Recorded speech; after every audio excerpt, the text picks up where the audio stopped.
Officially designated MS-13 in Tren de Aragua. That's the Venezuelan gang, the toughest gang, they say, in the world, and the Mexican drug cartels as foreign terrorist organizations. That's a big deal. Nobody wanted to do that. These are tough people and bad people, and we're getting them out of our country. And some are so bad, we don't want to get them out. We have to put them in jail because we don't want to even take a chance that they can come back. So this has been one of Donald Trump's most repeated promises, that he will dismantle MS-13, a transnational violent gang.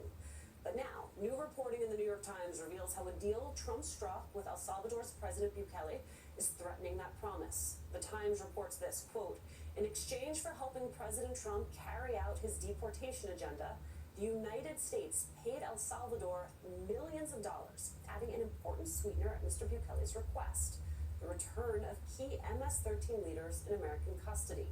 Before returning those MS-13 leaders, the Trump administration is also dropping their prosecutions. And while Trump is boasting about his deal with Bukele as a crackdown on crime, the Times reports the deal is, quote, undermining a long-standing U.S. inquiry into the gang, according to multiple people with knowledge of the initiative.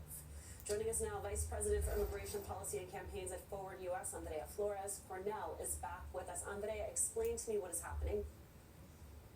Some really very concerning details have come out now about this administration and their purported promise to really prioritize public safety. So this deal with the El Salvadoran government has been suspect since the very beginning, and it's still something that Congress hasn't really adequately reviewed. And so to see details come out that they're sending people in exchange for El Salvador, imprisoning over 200 men who've received no due process, I mean, I think we have to be honest, this administration is not prioritizing public safety, and you see this time and time again, and this story is just the latest example of where they are being very hypocritical and prioritizing sort of the imprisonment of innocent people over the verified public safety threats that have already been under investigation by prior administrations. So to put a finer point, Andrea, on the argument that you were making about public safety, there is this reporting from the Washington Post, quote, "The Trump administration has agreed to release from prison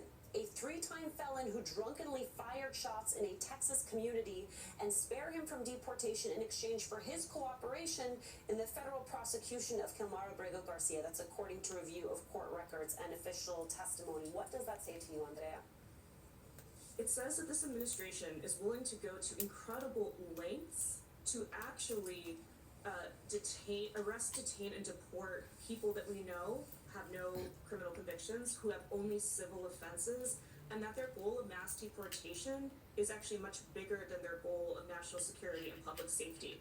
And so, I think it's time we all recognize they've continued to say that they're focusing on, say, immigrants who may pose a threat to public safety or national security, but this case is yet a perfect example of where they are being dishonest with the public about that. So this deal needs to be scrutinized, and this should really renew the calls for the return of all of the innocent fathers, brothers, sons who are still sitting in El Salvador because of this deal, and Congress needs to investigate these claims around MS-13.